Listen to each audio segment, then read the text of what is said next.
Olá, alunos SmartMed! Chegamos aqui no nosso tão esperado módulo de neuroanatomia. Tenho certeza que você deve ter passado aí por alguns períodos e sempre se perguntou, meu Deus, eu não aprendi neuroanato. E se você não aprendeu neuroanato, vai ficar muito difícil de você se localizar tanto no sistema nervoso central quanto no periférico. E eu tenho certeza que quando você começar a estudar, se já não estiver estudando neurologia, você vai se complicar muito mais. Então, para a gente chegar e passar por todo esse caminhozinho, pelo menos do básico, para você se localizar, eu tenho certeza que essas aulas aqui vão ser uma mão na roda e a SmartMed chegou para descomplicar neuroanato para vocês. Sem mais delongas, vamos começar aqui o nosso ponto de start olhando para esse gabinete. Juninho, mas o que tem a ver o gabinete com o sistema nervoso? E aí você vai ver que esse gabinete, que tem muitos componentes dentro dele, que no caso aqui vai ser um CPU, ele vai ser uma analogia com o sistema nervoso central. A gente tem um sistema nervoso central aqui, que vai processar informações, vai receber, vai transmitir e vai fazer toda essa parte de impulsos elétricos,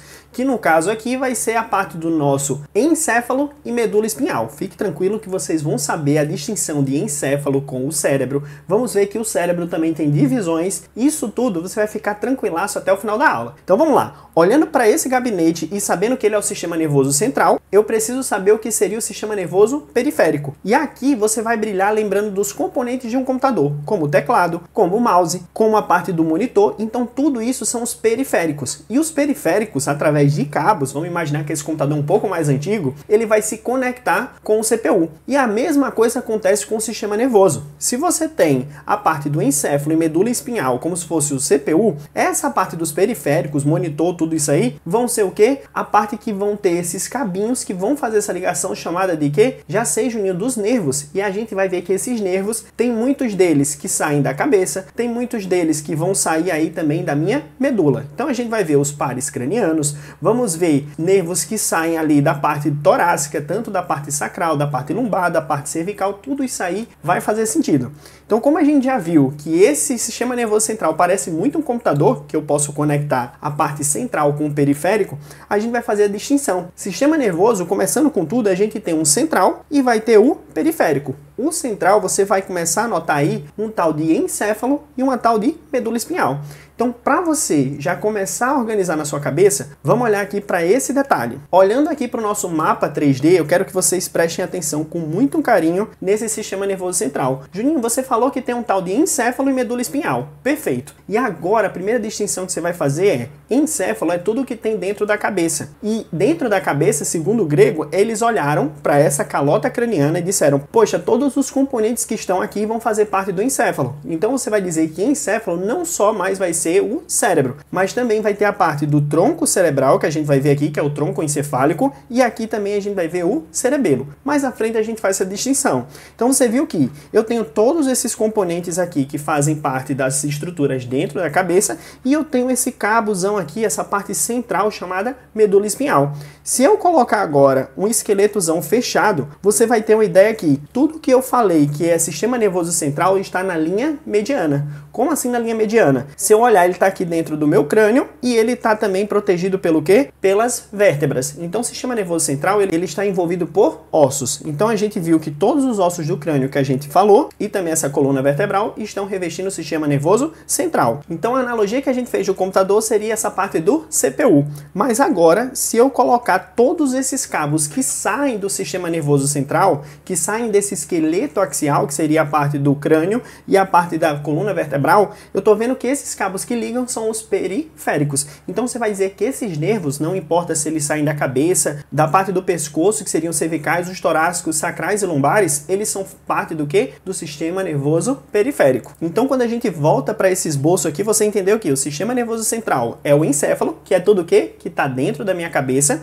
e também a gente vai ver a medula espinhal, que seria essa parte que está envolvida por ossos, que seriam as vértebras. Juninho, e o sistema nervoso? O sistema nervoso é toda essa parte do cabeamento. Então a gente vai ver que são os nervos. Mas o que me interessa do sistema nervoso periférico é que eu vou ter uma divisão autônoma e uma divisão somática. Essa divisão autônoma e somática vai ser muito fácil para você resolver aí na sua cabeça. Primeiro, autônomo é tudo aquilo que você vai dizer que é visceral. Como assim visceral? É aquilo que você não controla e ele simplesmente age. Por exemplo, se eu tenho um impulso elétrico que sai do meu sistema nervoso central, que passa para o meu periférico e chega até, por exemplo, a produzir o peristaltismo dentro do meu intestino, intestino. Se eu sei que existe um peristaltismo ali, nesse momento eu não estou controlando ele. Se, por exemplo, eu sei que meu coração, volta e meia, dependendo da emoção, ele dá aquela acelerada, ele dá aquela apaziguada, eu não preciso controlar o movimento dos meus batimentos cardíacos. Então ele também é sistema nervoso autônomo. Então você vai conectar aí na sua cabeça que tudo que conecta as minhas vísceras e que fazem eu viver seria o meu sistema nervoso autônomo. Agora, se eu controlo ações, tanto informações que chegam como informações que saem, você vai dizer que é sistema nervoso periférico somático. Como assim somático? Você vai imaginar que saiu um impulso nervoso, vamos imaginar que eu quero mexer esse braço agora. Saiu um impulso do meu sistema nervoso aqui, motor, que a gente vai ver qual é a área do cérebro que sai isso, e aí eu somei o impulso que saiu da minha cabeça com aquela contração do músculo que fez eu mover o braço. Aí você vai dizer que, Juninho, somou 1 mais 1 vai ser sistema somático. E o sistema somático, ele é o quê? Voluntário. Você controla ele quando quer. E principalmente essa parte esquelética.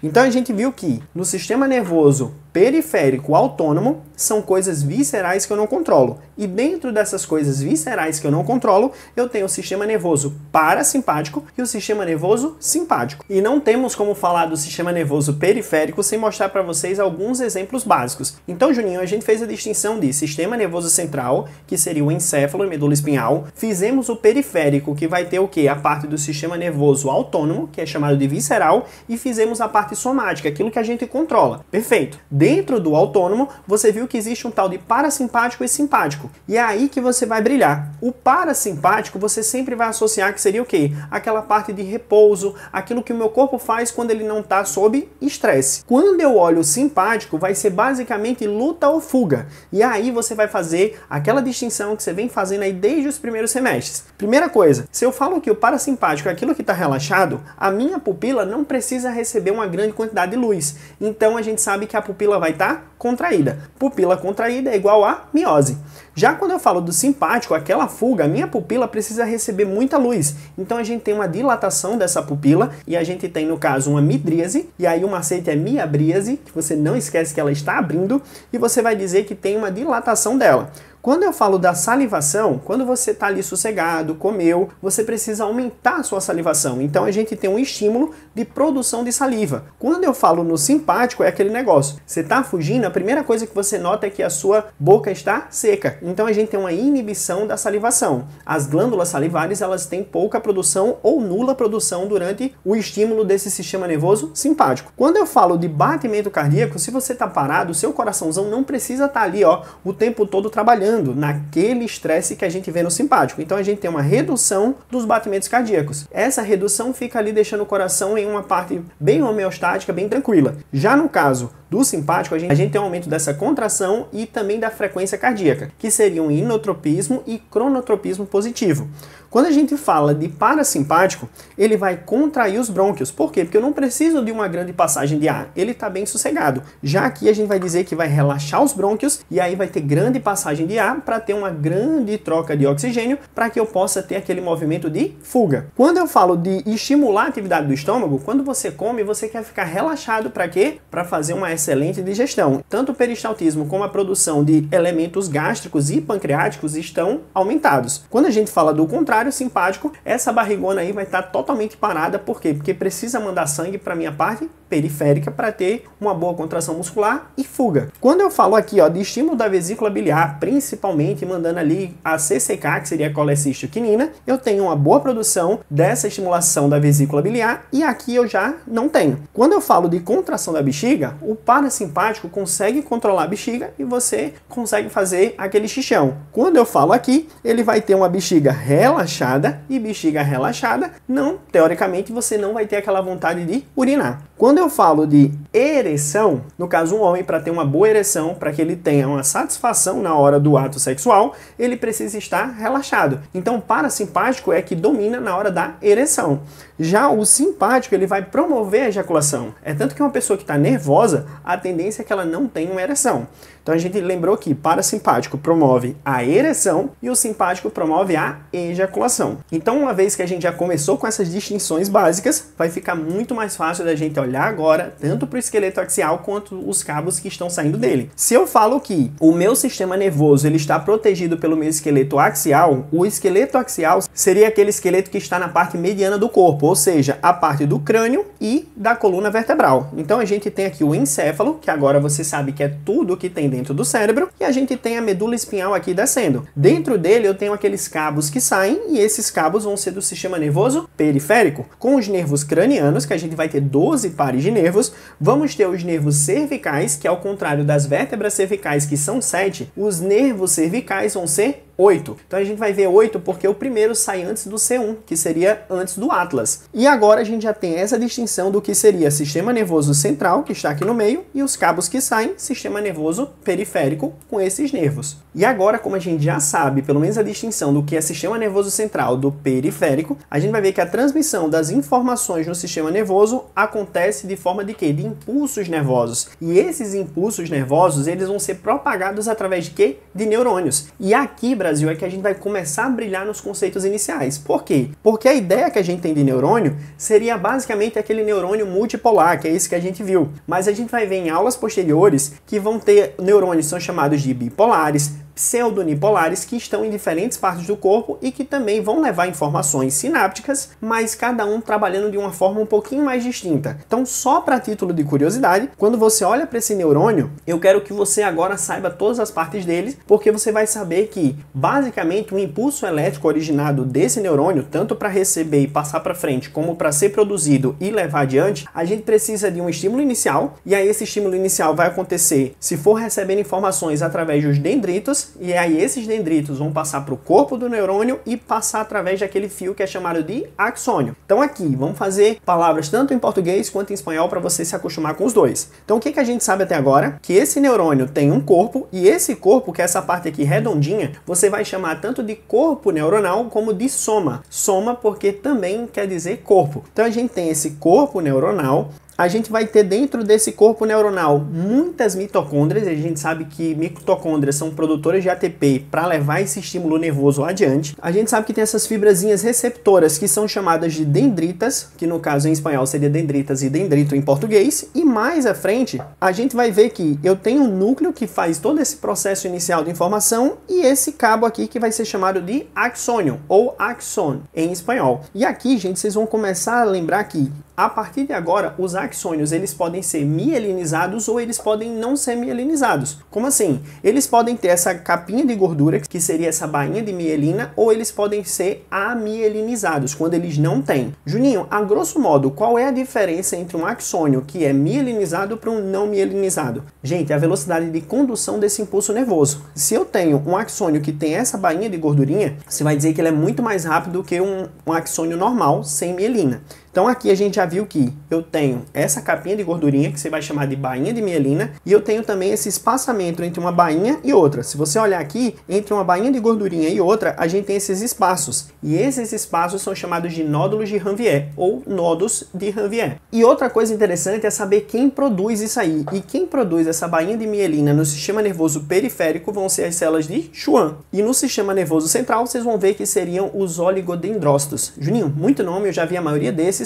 mas isso aqui é só um conceito introdutório. Daqui a pouco a gente vai partir para a parte do cérebro mesmo. Então, até agora, o que vocês viram? O corpo, que a gente sabe que é toda essa partezinha redondinha que vai processar as informações, que geralmente essas informações vêm do núcleo, e a gente vai ver que eu tenho muitas mitocôndrias dentro desse corpo, desse neurônio, mas também tenho esses cabinhos que vão receber essas informações e vão passar adiante, que seriam os dendritos. Mais à frente, vocês viram que eu tenho esse cabo que vai levar a informação do corpo até os terminais sinápticos, que seriam até os botões sinápticos, e aí é chamado de axônio. Esse axônio, ele tem um revestimento ou não de gordura. Se tem revestimento, seria bainha de mielina, e se ele não tem, seria um axônio amielinizado. Então, quando eu vejo quem produz no sistema nervoso periférico seriam as células de Schwann, e eu vou anotar aqui que quem produz essa bainha de mielina no sistema nervoso central são os oligodendrócitos, ou oligodendrocitos em espanhol. Então, Juninho, o espaço que eu tenho entre essas bainhas de mielina, eu tenho um espaço chamado nódulos de Ranvier. E por que eu gosto de brincar disso aqui? Porque se eu tenho um axônio mielinizado, a condução vai ser mais rápida, porque em vez dessa condução ser linear e ela passar em todo o corpo do axônio, ela vai começar a saltar. É como se o impulso elétrico viesse daqui, pulasse para cá, e ela tem uma característica saltatória. E quem é que pula muito? Você vai dizer, já sei, o sapo, no caso a rã. Então, quando a rã vier saltando, ela vai saltar nos nódulos de Ranvier. E aí você não esquece. E para terminar, a gente tem um terminal axônio. E esse terminal do axônio, ele significa o quê? O terminal que vão ter os botões sinápticos, que geralmente tanto podem fazer ligações com outros neurônios, e se a gente estiver falando do sistema nervoso periférico somático, que é aquilo que a gente vai controlar nossas ações, eles vão estar ligados a músculos. Então a gente vai ter ligações chamadas de neuromusculares. E aí a gente vai ver isso aí mais na frente. O nosso objetivo, quando a gente terminar essa neuroanatomia, é olhar para esse cérebro e ver agora que cada lugarzinho tem o seu processamento. E, gente, sabe o que é mais legal da neuroanatomia? É saber que, diferente de outros órgãos do nosso corpo, o nosso cérebro ele é muito mais fascinante. Vou dar 2 exemplos aqui e você vai lembrar. Quando eu falo do meu pulmãozão, esse pulmão aqui, que vocês sabem que faz aquela troca de ar, aquela hematose, eu olho para vocês e pergunto, se você olha o pulmão, que é um órgão gigantesco, que tem aquela forma de semicone truncado, a gente sabe que o pulmão, tanto na sua parte de base, como na sua parte mais apical, teoricamente vai fazer a mesma coisa, que seria a troca de gases. Quando eu olho para o fígado, não sei qual é o lado da tela que vai estar aí, mas quando eu olho aqui para o meu lado direito, aqui no fígado, você vai ver que o fígado, independente se está no lobo direito, no lobo esquerdo, independente de onde for, você vai ver os hepatócitos. E os hepatócitos, eles vão fazer basicamente as mesmas funções. Já quando você olha para o cérebro e para o nosso sistema nervoso central, principalmente essa parte do cérebro, se eu estou em uma parte de um hemisfério X, se eu for um pouquinho para o lado, eu já tenho outra função. Então, Brasil, o cérebro, dependendo da região, a gente tem execuções de informações totalmente diferentes. Então, os outros órgãos, eles basicamente fazem a mesma coisa independente do local, mas o cérebro não. A parte do nosso sistema nervoso, quando a gente for começar a estudar aqui esses lobos do cérebro, você vai ver que eu vou ter regiões totalmente distintas e a diferença é só um pouquinho ali distante de um lado para o outro. Então, é por isso que o sistema nervoso é tão fascinante. Então, olhando para cá, eu quero que vocês prestem atenção nesse desenho e se você olhar e tentar estudar tudo de uma vez, você não vai conseguir. Então, meu objetivo nessas aulas de neuroanato e de neurologia vai ser o quê? Repetição atrás da outra. Quanto mais eu repetir, mais fácil vai ficar na sua cabeça. Então, agora, chegando aqui nessa parte dessa anatomia 3D, eu quero que vocês olhem para esse cérebro aqui e vocês vejam que isso aqui, gente, é a coisa mais fascinante. Por quê? Porque o cérebro, quando você for ver, teoricamente, a gente tem 2 cérebros. Como assim, Juninho? Se você olha aqui, ó, numa visão superior, olhando esse cérebrozão, você vai ver que existe uma divisão. E essa divisão, que em português a gente chama de fissura longitudinal cerebral, ele vai dividir um hemisfério do cérebro de outro, que em espanhol seria como se fosse a cissura interhemisferial, ou seja, vai pegar o cérebro e dividir do outro. Então aqui você já vai começar a brilhar. Eu tenho 2 hemisférios dentro desse cérebro, e aí esses cérebros, se eles são separados em 2, eles precisam se comunicar. E como é feita essa comunicação? Se a gente olhar aqui, ó, bem mais próximo, você vai ver que essa comunicação que está sendo feita aqui no meio vai ser chamado de corpo caloso. Esse corpo caloso a gente vai ver que graças às comissuras, que são fibras que estão bem paralelas uma à outra, vai levar informação de um hemisfério para o outro hemisfério. Outra coisa interessante é que vocês vão olhar agora para o cérebro e vocês vão imaginar que em cada região existe um processamento de informação diferente. Mas para a gente saber que em cada região existe um processamento diferente, você tem que olhar para o cérebro agora e já começar a dividir ele em lobos. Em português seria lobos e em espanhol seria lóbulos. Então, independente se eu digo lobos ou lóbulos, vocês vão entender que a gente está falando das divisões do cérebro. Então, primeiro, o que a gente viu até agora? Que o cérebro ele tem uma divisão que divide um cérebro do hemisfério direito para o hemisfério esquerdo e a conexão entre esses hemisférios é dada pelo corpo caloso. Maravilha! Outra coisa é que vocês vão olhar para esse cérebro, aqui vocês vão ver que esse corte basicamente está sendo feito aqui bem no meio, dividindo entre anterior e posterior, vai ser quase como um corte coronal, vai ser chamado de quê? Essa daqui é chamada de surco central ou fissura central. Para ficar mais fácil, você ainda vai dar um nome para ele. Você vai dizer que é fissura central ou surco central de Rolando. E por que eu estou falando isso? Porque uma vez que você sabe onde é que fica esse surco central, você vai conseguir já dividir o tal do lobo frontal do lobo parietal. E é isso que eu falei. Quando vocês viram lá em Anato 2 a parte do crânio, vocês viram que os ossos que compõem a calota craniana são divididos em frontal, parietal. A gente viu aqui essa parte temporal e essa parte mais posterior, que seria o quê? Occipital. Basicamente, quando você pega o cérebro e conecta ali para deixar dentro do crânio, o osso que a gente viu em Anatomia 2 vai ser o ossinho que vai estar conectado àquele lobo. Só que quando você vê só o cérebro, você não tem aquele osso para se basear. E é aí que você tem que saber as fissuras do cérebro. Então, Juninho, você falou que eu tenho essa fissura longitudinal, que divide o meu hemisfério de direito e esquerdo. Eu tenho esse surco central, e esse surco central vai dividir o meu lóbulo frontal do meu lóbulo parietal. E aí vocês vão ver que essa distinção, ela vai descendo até chegar aqui nessa região. E nessa região aqui, vocês estão vendo que tem outro lóbulo. Então a gente já viu que existe o lóbulo frontal, o lóbulo que é chamado de parietal e o lóbulo que é chamado de temporal. E esse lóbulo temporal é porque vocês estão vendo aqui que existe esse corte, mas no cérebro mesmo não tem esse corte. Fiquem tranquilos que eu vou mostrar a imagem mais na frente. Então aqui lateralizado você vai ver que existe um surco que ele está aqui, ó, descendo lateralmente. E esse surco aqui, como o nome é lateral, você vai dizer que é surco lateral ou você vai dizer que é cissura lateral de Silvio. Tanto pode ser chamado de surco lateral, cissura lateral ou fissura lateral de Silvio. Então aqui de cima vocês viram que é o surco central de Rolando e aqui é o surco lateral de Silvio. Perfeito, Juninho. Então eu já vi que se esse surco central divide o frontal do parietal, esse surco lateral vai me ajudar a dizer até onde vai o frontal e até onde também eu consigo descer com o lóbulo parietal. Perfeito. E agora esse surco também consegue me fazer uma distinção do que seria o quê? O lóbulo temporal. Então a gente já viu que eu tenho esse lóbulo que é frontal, parietal, temporal e eu vou ter também esse lóbulo aqui que vai ser chamado de occipital. Esse lóbulo occipital, teoricamente, a gente vai ver que existe um surco chamado parieto occipital que vai me ajudar também a distinguir. Só que ele não é tão fácil de ver quanto, por exemplo, o surco central e o surco lateral. Mas existe também. E aqui, Brasil, existe esse buraquinho porque eu tenho que mostrar para vocês que eu vou ter a ínsula, que é mais um lóbulo do cérebro. Então, no cérebro, a gente, em vez de ter aqueles 4 que a gente viu no crânio, a gente vai ver que existe um a mais chamado ínsula. Essa ínsula, ela está como se eu pegasse esse surco lateral, abrisse tanto para baixo quanto para cima, eu conseguiria ver essa ínsula. Ínsula, quando eu faço uma tradução da etimologia da palavra, significa ilha. Então, é como se fosse uma ilhazinha que está lá no cérebro. E essa ilha, dizem que ele é um cérebro um pouco mais primitivo, com algumas coisas que a gente vai ver mais na frente. Então, o basicão que a gente viu até agora, que o cérebro é dividido em 2 hemisférios, um esquerdo e um direito, graças a uma cissura ou fissura longitudinal do cérebro, a gente vai ver que esses hemisférios são conectados pelo quê? Pelo corpo caloso, que vai conectar esses 2 hemisférios. Vimos também que quando a gente olha para o cérebro, a gente tem que procurar o surco central, que vai dividir meu lóbulo frontal do parietal, e também quando eu vou descendo até embaixo, eu vou ver um surco lateral, e esse surco lateral é chamado de Silvio, que vai me ajudar a dividir até onde vai esse frontal, esse parietal e onde eu começo a limitar o que é o temporal. Perfeito. Então, depois de ter falado pelo menos o basicão, a gente já consegue olhar para essa figura e ter uma nova imagem na cabeça. Então, quando a gente olha para esse cérebro, a gente sabe que existem o quê? Lóbulos. Perfeito. Esse lóbulo aqui, Juninho, onde é que é o frontal? Porque aqui eu não tô vendo que tá pintado. Então, você vai procurar o surco que ele vem aqui, ó, centralizando. Pode ver que esse surco ele tá vindo aqui, ó, e ele tá passando por toda essa região.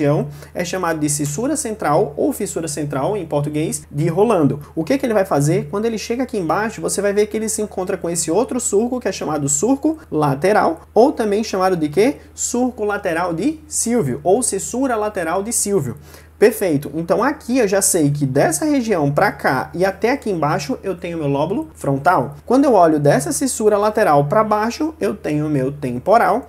Quando eu olho dessa cissura, que no caso seria central, posteriormente e acima dessa linha lateral, eu tenho o meu occipital, e aqui mais posterior, que vai ter uma cissura, que vocês vão ver tanto calcarina, que vai ser muito para nossa visão, vai ser esse carinha aqui que vai ser chamado de lóbulo occipital. Quando a gente começa a ver esses sulcos e giros, é aí que você vai começar a entender. Primeiro, quando a gente olha nas nossas características evolutivas, o nosso corpo se desenvolveu de uma forma que nos ajudou muito. Porque vamos imaginar, quando você olha para esse cérebro, você vê que ele é cheio de giros, que seriam essas partes mais elevadas, que são chamadas de circunvoluções, e também a gente vai ver que existem esses desdobramentos para baixo, que seriam essas fissuras, ou surcos, né? Porque fissura seria uma coisa mais profunda, mas esses surcos que afundam. Então, gente, isso aqui é muito bem pensado, porque quando você vê o cérebro humano, ele teve que se adaptar para ter a maior região possível para caber no menor espaço possível. Como assim, Juninho? Preste atenção. Se eu pego uma folha de papel e essa folha de papel ela vai caber mais ou menos nesse espaço. Se eu pego essa mesma folha de papel e eu amasso ela todinha,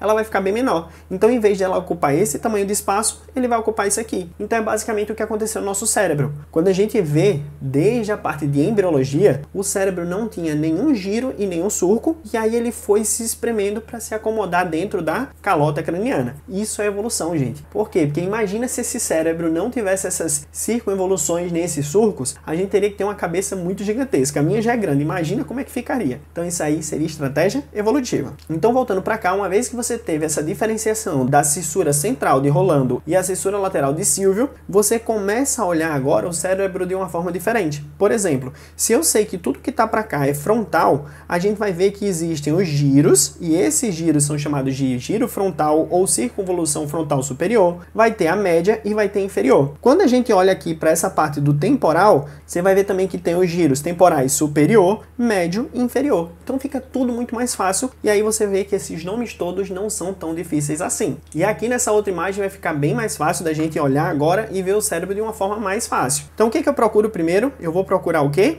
A cissura central de quem? De Rolando, e aí eu vou saber que tudo que está antes dele vai ser lóbulo frontal, tudo que está depois dele vai ser o quê? Lóbulo parietal, e aqui nesse lateralizado você vai dizer que tudo que está abaixo seria o quê? O lóbulo temporal. Se eu pegasse essa cissura lateral e abrisse tanto para cima quanto para baixo, eu ia encontrar quem? A ínsula, perfeito. E agora, gente, a gente traça quase que uma linha reta até chegar nesse outro lugar que seria um surco chamado parieto occipital, e aí a gente teria o quê? O lóbulo occipital aparecendo. Lembrando que em espanhol vocês vão ver que essas subidinhas aqui são chamadas de circoevoluções, mas no português a gente usa giro, e é muito mais fácil de você usar o nome giro. Então, quando a gente falou que o sistema nervoso central, você já deve estar me acompanhando aí, Juninho, quando você falou do sistema nervoso central, você fez uma divisão do que seria tudo aquilo que estava no meio. Seria o encéfalo e seria a medula espinhal. Perfeito. Só que, quando eu falei a vocês que encéfalo é tudo que tem na cabeça, você vai dizer agora que existem divisões e subdivisões para isso. Então, perfeito. Vou fazer uma linha imaginária aqui, ó, e a gente vai dizer que a partir desse foramen magno aqui para cima vai ser tudo que eu tenho dentro da cabeça. Então, a primeira divisão que você vai fazer aqui, o encéfalo tem 3 componentes. Quais são os 3 componentes? Você vai dizer que o primeiro seria o cérebro, e aí esse cérebro, abaixo dele a gente vai ter um tal de tronco encefálico, que vai corresponder a isso aqui,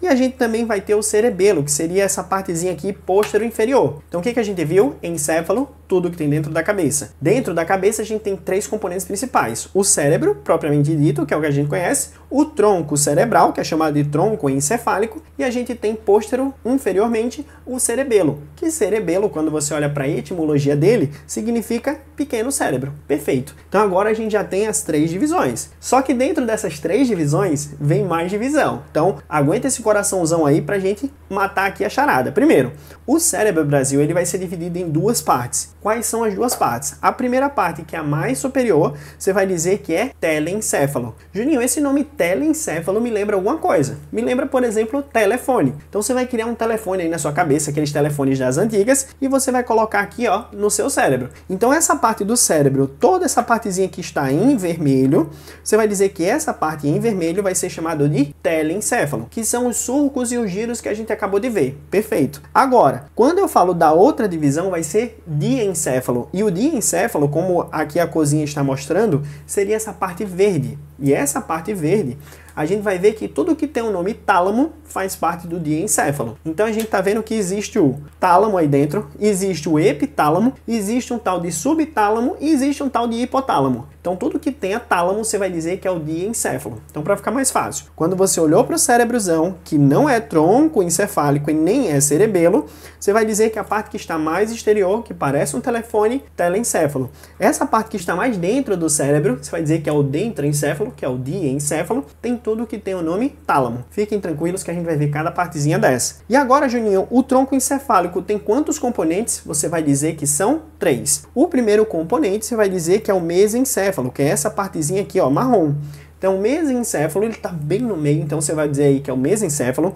O outro, que tem essa barriguinha aqui, ó, você vai dizer que é chamada de protuberância ou de ponte. Por que protuberância? Porque parece até uma barriguinha para fora, então você vai dizer ponte. Perfeito. Então eu já tenho o mesencéfalo, mas em cima a ponte e o bulbo. O bulbo vai ser essa regiãozinha que já vai continuar depois como medula espinhal. Perfeito. Então vamos organizar aqui.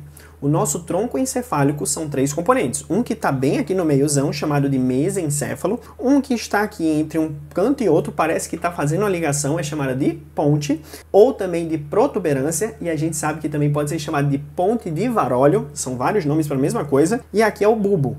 E a primeira distinção que você tem que saber é até onde vai o bulbo e até onde começa a tal da medula espinhal. Primeiro ponto que vocês vão fazer é um marco anatômico aqui. E esse marco anatômico, a nível de crânio, seria aquele buraco que a gente tem bem grandão na base do crânio, que é chamado de quê? Foramen magno. Então do foramen magno para cima, a gente tem aqui o chamado de bulbo. Foramen magno para baixo, a gente já tem o início da medula espinhal. Perfeito. Então, Brasil, a gente já viu que dentro do tronco encefálico eu tenho esses 3 pontos. Dentro desse tronco encefálico, vocês vão ver que tem inúmeras distinções, tem inúmeras coisas e tem inúmeras funções. Fiquem calmos que aqui é só o início. E já no cerebelo, eu só tenho o cerebelo, fica muito mais fácil. Que seria o quê? Esse cérebrozinho aqui, pequeno, que está posterior inferior ali. Tanto está posterior ao tronco, como ele está posterior inferior em relação ao cérebro. Então, como agora vocês já estão começando a olhar o cérebro de uma forma diferente, você vai dizer que tudo que eu estiver falando que está dentro da cabeça é só cérebro? Você vai dizer, não, Brasil, vai ser o encéfalo. Perfeito. E no encéfalo, você vai ter que começar a fazer uma distinção do que seria aqueles lobos. Tanto aquele lóbulo que está mais à frente, como o lóbulo que está mais atrás, o mais superior e por aí vai. Então, para me organizar aqui e ter uma ideia, eu tenho que dizer que tudo isso aqui em cima seria o cérebro, que tem o telencéfalo que está mais em cima e o diencéfalo que seria essa parte mais do meio. Maravilha. Agora, quando eu olho para esse número 1, eu estou dizendo que, em relação a essa parte mais para frente da minha cabeça, do meu crânio, eu tenho o meu lobo frontal. Então, esse lobo frontal, ele fica frontalmente ao meu crânio. Quando eu olho para esse número 2, eu estou vendo que tudo que está se relacionando a essa parte mais posterior inferior aqui, que não é o cerebelo ainda, você vai dizer que seria o quê? O lobo occipital. Até aí tá ficando fácil. Agora, Juninho, quando eu parto para esse 3, tudo que você tá vendo que está revestindo a cabeça, que está abaixo da derme, você vai dizer que é o quê? Fora a derme, que seria a nossa pele mesmo, a gente tem aquela camada subcutânea de gordurinha, beleza. Mas chegando mais profundo e essa parte rígida aqui, você vai dizer que são o quê? Os ossos do crânio. Então, dentro dos ossos do crânio, relacionado ao lobo que a gente estiver falando, vai ser um nome diferente. Pode ser frontal, pode ser parietal, occipital, temporal, enfim, vários deles. E quando a gente chega no 4, você viu que abaixo desse osso, a gente vai ter uma tal de meninges. E essas meninges, que vocês sabem quais são, eu tenho certeza que às vezes só se confunde quem é quem. E agora vem o pulo do gato, preste atenção. Vou pegar aqui esse quadro totalmente branco e a gente vai criar uma história aqui na nossa cabeça. Primeira história, coloca essa paredezão e essa parede aí vai simbolizar como se fosse a minha parede, que são os ossos do crânio.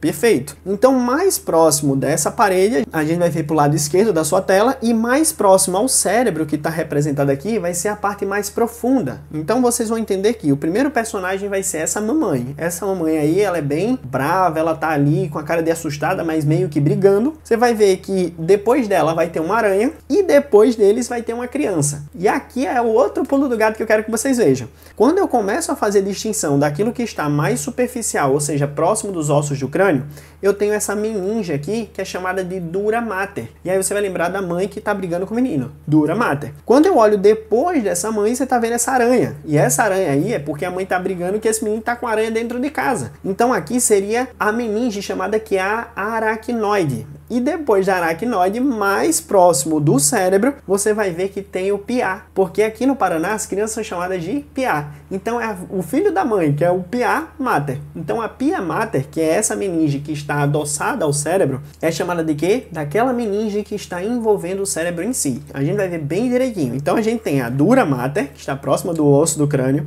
temos a aracnoide e a pia mater. Maravilha! Só que vocês sabem que entre essas meninges, principalmente entre uma parte bem certinha ali, vai ter um tal de líquido. E esse líquido eu coloquei aqui embaixo da aranha, e essa aranha aqui vai simbolizar que na parte que está subaracnoide, ou seja, embaixo dessa aranha, vai ter o líquido cefalorraquidiano, que em espanhol seria o líquido cefalorraquídeo, ou em português, que a gente usa tanto o líquido cefalorraquidiano, como também usa o nome líquor. Todos esses nomes são para a mesma coisa.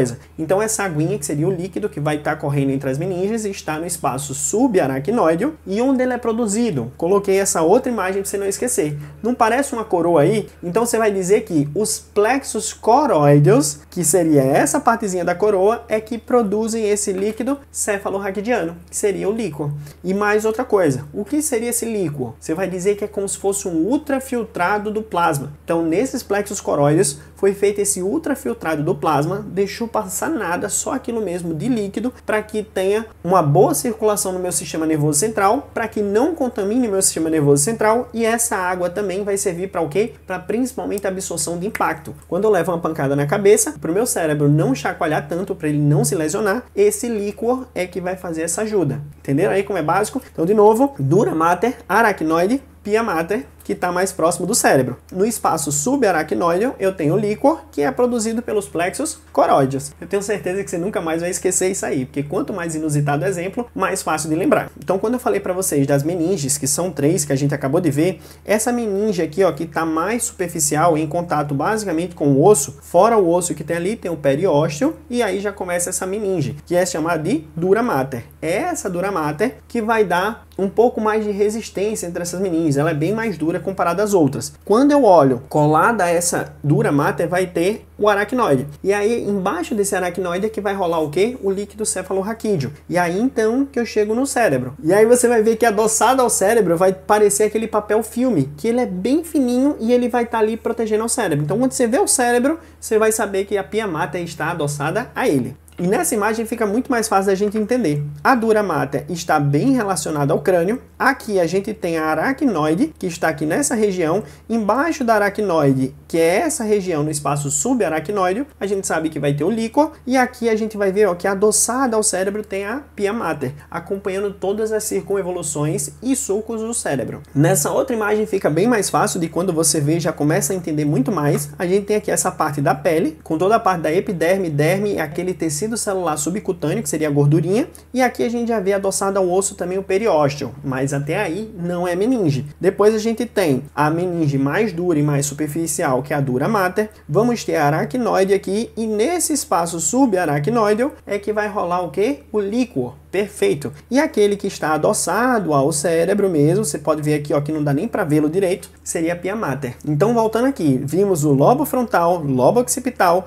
vimos os ossos do crânio, as meninges, que vocês sabem agora que são 3, e agora a gente chega aqui no 5. O 5, Brasil, está mostrando aqui essa parte mais superficial. E essa parte mais superficial aqui existe o quê? O córtex cerebral, e existe o tal de substância branca. Quando eu falo de córtex cerebral, vocês vão lembrar do neurônio que a gente acabou de ver. Lembra que o neurônio tem o seu corpo e aí a gente tem aquele fio que sai dele que é o axônio. Então a parte do corpo do neurônio, que vai ter toda aquela parte de processamento e integração de informações, está localizada aqui, ó, nessa parte. É como se aqui tivesse o corpo do neurônio e essa substância branca seria o quê? Já sei, Juninho, o axônio. Como o axônio ele está mielinizado a nível de cérebro, você vai dizer que vai ser a substância branca. Que essa substância branca nada mais é do que gordura. Seria a bainha de mielina. Então perfeito, aqui a gente tem o córtex cerebral, que a gente vai ver que no sistema nervoso central, falando de encéfalo, você vai ver que ele está sempre na periferia, a substância cinza, e a parte branca, que vai ser a substância branca, está mais no meio. Só que quando a gente chega lá na parte da medula espinhal, você vai ver que a substância cinza está no meio e a branca está na periferia. Tudo devagarzinho, vamos lá. Então a gente viu que o 5 aqui vai ser o quê? O córtex cerebral. O número 6 é aquilo que integra os dois hemisférios do cérebro. E você deve estar gritando para mim, que eu já repeti várias vezes, é o corpo caloso. Perfeito. Lembrando que o corpo caloso seria uma comissura, que a gente vai ver mais na frente, que integra um hemisfério com outro hemisfério. Juninho, e nessa parte aqui, ó, que eu sei que tá falando do diencéfalo. Lembra que eu disse que diencéfalo é tudo que você vai ver aí que tem tálamo no meio? Só que nessa regiãozinha aqui, ó, posterior inferior do diencéfalo, você vai ver que tem uma tal de epífise. Juninho, o que é epífise? Para eu dizer agora e ficar mais fácil, é o outro nome para uma glândula, chamada de glândula pineal. É a glândula pineal que libera o quê? Já sei, Juninho, através dos pinealocitos, que são os pinealócitos, que liberam a melatonina. Então aqui a gente tem epífise, que é o outro nome para a glândula pineal. No 8 aqui eu quero que vocês com muita criatividade olhem para essa região. Você tá vendo que essa região me lembra até um chifrezinho? Chifre de quem, Juninho? Olha só, me lembra o Batman. E essa partezinha que parece o Batman aí, você vai dizer que é o hipotálamo. hipotálamo. Então o hipotálamo a gente já sabe que está dentro do diencéfalo. Então a gente já viu o hipotálamo, mas aqui embaixo que a gente viu que está aqui adoçado a cília turca, que em português seria a célula turca, vai ser o quê? A hipófise. Lembrando que a hipófise, por incrível que pareça, não faz parte do sistema nervoso central nem periférico. A hipófise é conhecida como um órgão que é glandular. É uma glândula que vai ser ordenada pelo hipotálamo, mas que não faz parte do sistema nervoso. Olha aí que informação interessante. Então, depois que a gente viu que tem a hipófise, aqui a gente já viu que tem o quê? O tronco encefálico. Se eu tivesse aqui apontando para essa região mais em cima, você ia dizer que era o mesencéfalo. Como eu estou apontando só para essa região, você vai dizer que é entre o mesencéfalo e o bulbo raquídeo, você vai dizer que aqui é a ponte, também chamada de quê?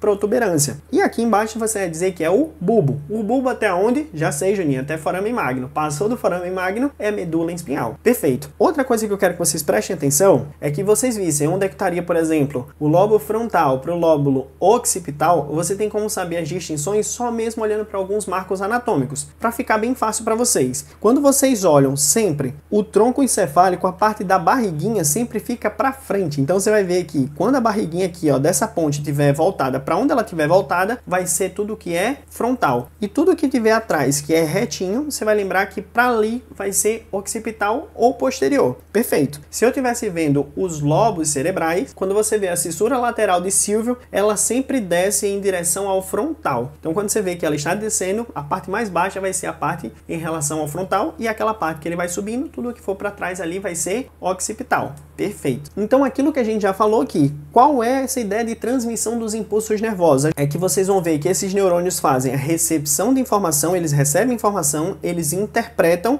eles emitem aos órgãos guiana, que eles vão fazer isso aí, e também eles têm a capacidade de armazenar informações. Outra coisa interessante, mas só um plus, que a gente vai ver em aulas mais posteriores só sobre medula espinhal, você vai ver que a medula espinhal, ela tá o quê? Ela tá revestida pelo meu esqueleto axial, que seria minha coluna vertebral, e a gente tem lugares chamados de intumescências. O que são essas intumescências? São alargamentos que a gente vai ver entre uma vértebra e outra, que dali vão emergir os plexos. Vai ter o plexo cervical e principalmente esse plexo aqui, que tanto vai ter a parte lombar e também a parte sacral. Então, intumescências seriam essas partes de dilatação dentro da minha medula para poder sair toda essa parte dos plexos, os nervos que vão sair dali. E conceitos iniciais que vocês não podem sair dessa aula sem saber. Primeiro, agora a gente já viu que quando eu olho para o cérebro, eu tenho que procurar o quê? Surcos ou as fissuras, se eu estiver olhando para coisas mais interessantes, maiores ainda. Então você vai ver que existe uma central, que é chamada de cissura central de Rolando, e também eu tenho essa daqui que vai descendo, chamada de quê? Cissura lateral de Silvio. Lembrando que vai dividir entre lobos, vai ficar muito mais fácil, mas só para vocês saberem, quando essa cissura lateral ela vai caindo, essa parte mais baixa, aqui toda essa região vai ser o quê? O lobo frontal, perfeito. E toda essa parte aqui de integração do cérebro, você vai dizer que dentro do cérebro, tanto o telencéfalo como o diencéfalo, que a gente já viu, vai existir o processamento do pensamento, do movimento voluntário, que vocês vão ver que existe uma região do movimento, que vai ser uma região motora. Vamos ver também que é aí que vai processar a parte da linguagem. Vamos ter uma aula só falando de duas regiões, tudo isso aí em uma aula bem direitinha, falando só sobre essa parte de linguagem. Vamos ver também o julgamento, coisas que a gente não faz, que é julgar o povo, e também a percepção, toda essa parte estésica, somatoestésica, para ser mais organizado nos nossos pensamentos, toda a parte de sensibilidade. Então tudo isso acontece no cérebro. No cerebelo a gente vai ver que aqui que vai estar principalmente envolvido a parte do movimento, nossa percepção de movimento para que os movimentos sejam mais coordenados, juntamente com equilíbrio e postura. Então lesões que a gente tiver aqui a nível cerebelar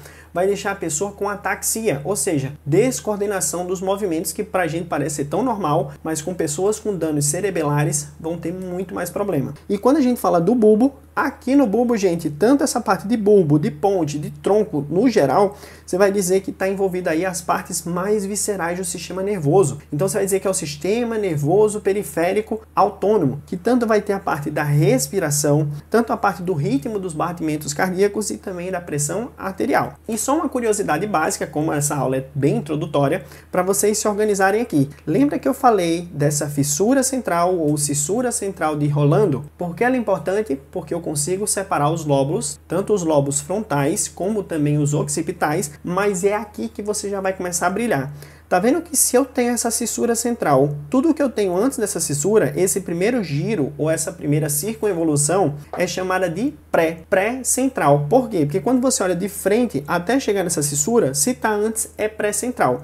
Então esse giro pré-central vai ser o giro responsável por nossa área motora primária, área motora geral. É daqui que parte o primeiro impulso para que a gente se movimente. Olha que coisa interessante. E dessa cissura central para trás dela, que vai ser essa parte posterior, já é chamado de quê? Giro pós-central, porque vem depois dessa cissura central. E aqui, gente, vai ser a parte da sensibilidade. Vai ser o giro chamado de giro somestésico ou giro sensorial primário. Já essa parte aqui na frente, a gente vai ver os movimentos da escrita, principalmente nessa parte do lobo frontal. Vamos ver que o paladar, ele está aqui muito envolvido tanto na parte temporal, um pouco mais profundo, que seria a nossa parte mais primitiva, e aí a gente vai ver que existe um tal de hipocampo, coisas de sensibilidade, enfim. Vamos ter uma aula só para isso. Vamos ver que essa parte aqui pré-frontal vai ser muito da nossa parte de inibição, de não fazer coisas erradas, e que na adolescência, essa é a parte que mais demora a se desenvolver, por isso que a adolescente faz muita besteira. Vamos ver também aqui que a linguagem articulada também tem essas regiões, o olfato ele está aqui um pouquinho mais no temporal, um pouco mais profundo.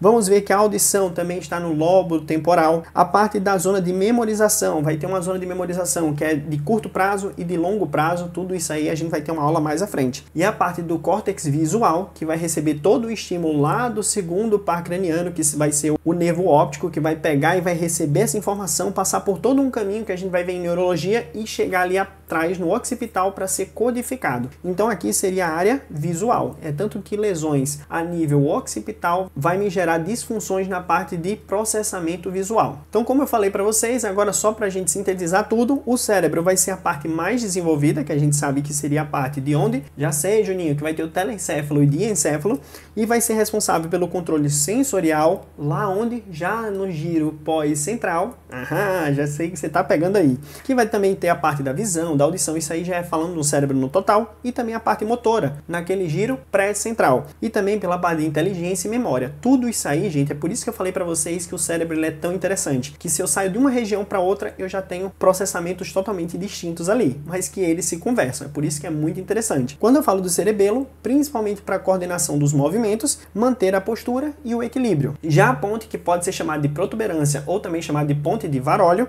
se relaciona com o quê? Com as emoções, e aí você vai ver aí que se relaciona com as emoções, a lágrima, o riso, tudo isso aí também vai estar interligado por algumas partes que vamos ver em aulas posteriores. O bulbo também ele vai controlar a respiração, a parte da digestão e dos batimentos cardíacos. E aqui só para sintetizar, lembrando que a gente vai ter também uma aula só falando sobre isso, o nosso esqueleto axial que está todo ali protegendo o meu sistema nervoso central, principalmente essa parte aqui, ó, da medula espinhal. A gente sabe que a medula espinhal vão dela emergir o nosso sistema nervoso periférico. Também o craniano vai sair o periférico, mas principalmente quando eu falo dos nervos, que são os nervos cervicais a nível de pescoço, os nervos torácicos a nível de tórax, os nervos lombares e sacrais. Então tudo isso aí formando plexos e nervos que vão levar para o meu corpo inteiro. Então só para sintetizar, temos o encéfalo, que a gente sabe que agora são 3 estruturas, cérebro, tronco encefálico e cerebelo. Sabemos que temos uma medula espinhal e dessa medula espinhal saem 12 pares de nervos cranianos e 31 pares de nervos raquidianos ou nervos espinhais, sendo eles 8 cervicais, 12 torácicos, 5 lombares, 5 sacrais e 1 coxígeo. E outra informação interessante é que, apesar da gente ter 7 vértebras cervicais, a gente tem 8 nervos, porque o primeiro, que seria o C1 de nervo, ele sai antes da própria vértebra C1.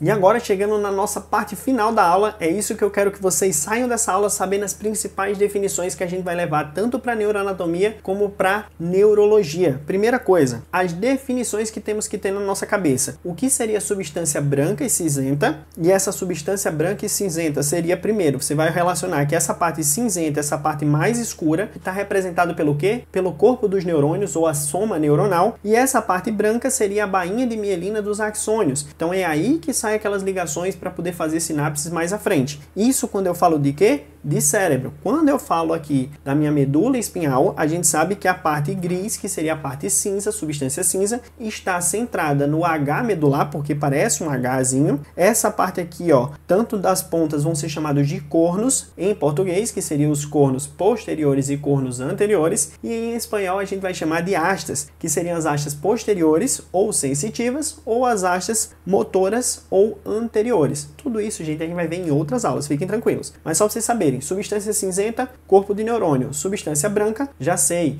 vão ser os axônios mielinizados. A outra definição que vocês têm que ter agora é de trato. O que é um trato? Primeiro, na nossa vida, trato é o quê? É um conjunto de coisas que, por exemplo, eu posso fazer um trato com vocês de nós dois, em comum acordo, vamos estudar juntos. Isso é um trato. A nível de sistema nervoso, o que é um trato? Você vai dizer aí, já sei, Juninho, são fibras nervosas, e aí você vai dizer que são como se fosse axônios, ou imagine neurônios que estão ali agrupados, eles estão juntinhos, que vão ter em comum que a sua origem, o seu destino e função igual. Então, o que você vai organizar? Conjunto de fibras nervosas que tem em comum a sua origem, o seu destino e a sua função. Então elas saem do mesmo lugar, vão para o mesmo lugar, estão juntinhos e fazem a mesma coisa. Isso se chama trato. Então só para organizar para vocês, existe um trato chamado trato espinotalâmico. O que é um trato espinotalâmico? A gente vai ver mais na frente que é para levar estímulos aferentes que saem da periferia, vão para a medula espinhal e que sobem até o cérebro. Então vocês vão entender que se eu falo de trato espinotalâmico, espino vem de espinha, chegou ali na medula espinhal. E eles são talâmicos porque eles estão indo para o tálamo. O tálamo, Brasil, a gente vai ver em aulas mais à frente, é como se fosse um receptor de tudo. Ele recebe todas as informações e distribui ali para as partes diferentes do cérebro. Então você vai dizer que trato tem a mesma origem, mesmo destino e que tem funções iguais. Quando eu falo de fascículo, são as mesmas coisas que trato, só que por convenção eles disseram que é o nome fascículo. É como se fosse um trato um pouco menor, mas basicamente é a mesma coisa. Então vocês vão escutar o nome trato, mas também vocês vão escutar fascículo, que é a mesma coisa de trato, mas por tradução ficou outro nome. E leminisco. Gente, leminisco também são tratos. Olha como o nome já está começando a se organizar. Já sei que trato são fibras nervosas que estão agrupadas, que têm a mesma origem, mesmo destino e que têm a mesma função. Só que aqui, quando eu falo de leminisco, são tratos sensitivos que têm como destino final o tálamo. E aí você vai ver que existe aquele trato espinotalâmico lateral que vai lá para a parte do tálamo para poder fazer essa parte também sensitiva. E outra coisa vai ser um tal de funículo. Funículo, Brasil, vai ser uma porção da secção transversal da medula espinhal. Juninho, não entendi nada. Olha como é fácil. Existem os funículos anteriores, laterais e posteriores. Lembra vocês que eu falei aqui da medula espinhal que tem a substância cinzenta e a substância branca? A substância cinzenta, tudo isso aqui que está aqui, os espaços entre essas substâncias cinzentas são chamadas de funículos. Por exemplo, se eu tenho essa substância cinzenta e eu tenho essa parte que está lateralizada a ela, é chamado de funículo lateral. Se eu tenho esse espaço aqui, que eu sei que está relacionado à parte motora, e eu sei que a parte motora está na frente, eu vou dizer que aqui é o quê? Funículo anterior. Se eu sei que aqui é a substância branca que está relacionada aos cornos posteriores, eu sei que aqui vai ser funículo posterior. Então é uma porção da secção transversal da medula espinhal. Outra coisa que vocês não podem sair daqui sem saber é o que é decussação. Juninho, o que é decussação? É um nome bonito para passar de um lado para outro. Como assim, Juninho? Atravessar uma rua. Então, por exemplo, se eu estivesse falando de um jeito bonito, você estivesse andando na rua e você saiu de uma calçada para outra, você não saiu de um lado para o outro, então você vai dizer que essa parte que você atravessou, você fez uma decussação. É isso no sistema nervoso. Como assim? Você já ouviu falar que o cérebro, como a gente tem dois hemisférios que são juntos ali pelo corpo caloso, esses dois hemisférios, eles se conversam, perfeito. Mas vocês sabem também, vocês já ouviram falar que o meu hemisfério direito basicamente controla o meu hemicorpo esquerdo, assim como o meu hemisfério esquerdo, ele controla o meu hemicorpo direito. Por quê? Porque as informações que saem de um lado, chega um momento que elas decussam. O que é decussar? Elas saem de uma região e elas atravessam para o outro lado e vão ali inervar o meu lado oposto. Então isso se chama decussação. E agora vai tudo fazer sentido. Quando vocês ouvirem mais para frente, quando eu falar de via piramidal, seriam vias motoras. Lembra que a gente viu que tem a cissura central de Rolando, e antes dessa cissura central eu tenho a parte que é pré-central, que seria a minha parte motora. Então vai sair um estímulo aqui motor, que vai descer pela minha via piramidal, e via piramidal sempre vai ser motora, e ela vai chegar numa região que é essa região aqui, ó. Essa região que é do bulbo raquídeo. Você tá vendo que aqui, ó, ele vem com esse surco aqui no meio, e chegou um momento que não tem esse surco. É nessa região que é chamada de uma região de decussação das pirâmides. Então imaginem, se aqui fosse o meu hemisfério direito, a informação motora vai sair pela via piramidal direita, vai chegar aqui nessa região e ela vem, ó, para cá. Ela atravessa do meu lado direito e vem para o meu lado esquerdo. Então ela fez uma decussação das pirâmides. É por isso que quando a informação vem do lado direito, ela dá a voltinha, ela atravessa para o outro lado e aí ela vai inervar o meu hemicorpo contrário da informação. Então a informação que saiu aqui a nível de bulbo, ela decussou, atravessou para o lado esquerdo e vai inervar o meu lado esquerdo. Gente, isso é 100%? Não. Você vai dizer que de 100% das informações que saem, por exemplo, do meu hemisfério esquerdo, desses 100%, 90% vai decussar a nível de bulbo para o meu lado direito e 10% vai seguir no meu ipsilateral, ou seja, no meu lado homolateral para o mesmo lado. Então 90% das informações vão para o outro lado, 10% ficam. Olha que coisa interessante. Então, de novo, tudo que é piramidal, eu estou falando de motor. Saiu do meu córtex pré-motor, que seria onde? Lá no meu giro pré-central, desceu pela via piramidal a nível de bulbo. Nessa região aqui, fez a decussação das pirâmides, atravessou aqui, ó, desse lado para cá e seguiu o seu caminho. Então, tudo que for decussação vai ser troca de lado de um trato longo. O que é um trato? Já seja em fibras nervosas que têm mesma origem, tem o mesmo lugar de chegada, que seria o destino final, e que tem a mesma função. Já uma comissura é aí que você vai brilhar. Lembra que eu falei que um hemisfério conversa com outro hemisfério através do corpo caloso? O corpo caloso nada mais é do que uma comissura, que são feixes de fibras que conectam os dois lados do sistema nervoso. Então essa região aqui, ó, que vocês estão vendo bem cheia de gordurinha aqui, vai ser chamado de quê? De corpo caloso. E esse corpo caloso são comissuras, que são fibras que estão paralelas umas às outras e que vão levar uma informação do meu hemisfério para o meu outro hemisfério. E como todas as informações na Smart Media a gente fala e mostra o porquê, eu quero que vocês olhem aqui, ó. Isso aqui é um corte coronal do meu cérebro. O meu corte coronal é que eu fiz um corte aqui e dividi o que seria anterior e posterior. E para vocês terem uma ideia, vocês estão vendo que esses hemisférios eles estão totalmente separados um do outro? Sim. Se não fosse pelo meu corpo caloso. Olha o corpo caloso aqui, ó, conectando um lado do meu cérebro com o outro, um hemisfério com o outro. Então, uma informação, por exemplo, que sai daqui do meu córtex, por exemplo, motor, ele pode sair, fazer essa transferência de informação para conversar com o outro lado. Então você viu que a informação que sai de um hemisfério para outro é através de uma comissura. E a melhor comissura que a gente tem a nível cerebral seria essa comissura, que são fibras que estão paralelas e que conversam um hemisfério com o outro, chamado de corpo caloso. E a outra coisa boa também para mostrar para vocês como é que funciona, lembra que eu falei a vocês que via piramidal são todas as informações motoras que saem de um hemisfério e que vai para uma determinada região do meu corpo. Então, para ser bem mais fácil para vocês, imagina que aqui seria também o meu córtex lá no giro pré-central, que seria o giro motor, que é o giro motor primário. Perfeito. Saiu a informação ali motora, ela vem andando aqui através dos axônios, elas vêm andando através de um trato, e aí quando eles chegam aqui, ó, a nível do bulbo, vou deixar mais aqui em cima para vocês verem, quando eles chegam aqui a nível do bulbo, nessa região aqui, eles vão fazer o quê? Uma decussação. 90% dessas fibras que chegarem aqui, elas vão sair desse lado direito e vão decussar, fazer a volta para o meu lado esquerdo e continuam. E só 10% elas vão continuar no meu lado homolateral. E é isso, gente. Chegamos aqui no final da aula e vamos bater um exercício aqui rapidão só para você aí ter o final de todas as dúvidas e dizer assim, Juninho, essa aula foi introdutória, mas eu aprendi muita coisa. Primeira coisa, esqueça essa primeira que eu não falei da parte do reflexo, mas nessa segunda tá dizendo, se o cerebelo de um rato for destruído, ele perderá a capacidade de quê? Primeiro, digerir alimentos. Será que a gente viu que o cerebelo está na parte de digerir alimentos? Seria respirar, e respirar você já leva lá para o tronco encefálico, também não seria? O andar, aí você vai dizer, opa, a parte da minha postura, equilíbrio e movimentos, esses movimentos de postura espacial, você vai dizer que tem a ver com o cerebelo.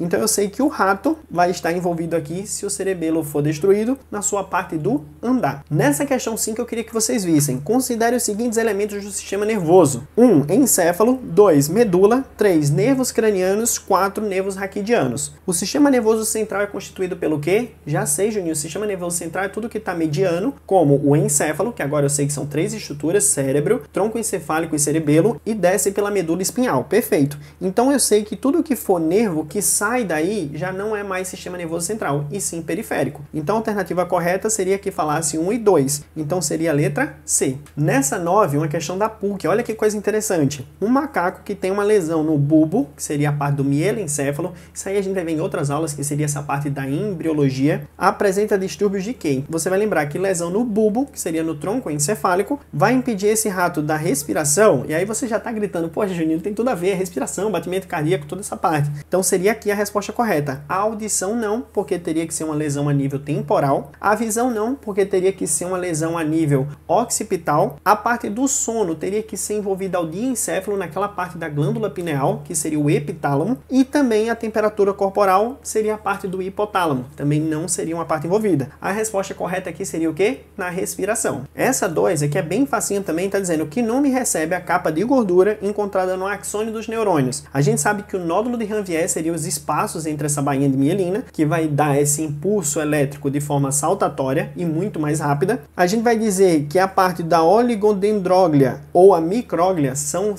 chamadas células da glia. Tem nada a ver. Então a resposta aqui seria o quê? A bainha de mielina, que a gente vai ver que existem axônios que são mielinizados, que são um impulso muito rápido, e os amielinizados, que não tem essa bainha de mielina. E esse 3 aqui, só para ver se você lembrou daquela parte da mãe, do menino e da aranha, você vai dizer assim, ó, onde está localizado o líquido cerebroespinhal, ou os líquidos cefalorraquidiano, ou líquor? Você vai dizer que é no espaço subdural. Se eu estou falando de espaço subdural, é abaixo da dura mater. Não é. Seria no espaço subaracnoide, e aí você lembrou que abaixo da aranha tem aquela aguinha. Então seria ali a região correta. Então a nossa resposta seria a letra B. E é isso, gente. Chegamos ao final da nossa primeira aula e eu tenho certeza que depois dela você já vai saber algumas coisas já dentro desse mundo maravilhoso, tanto da neurofisiologia quanto da neurologia, mas principalmente a neuroanatomia. Fiquem com Deus, permaneçam fortes e esse foi só o nosso primeiro passo da caminhada.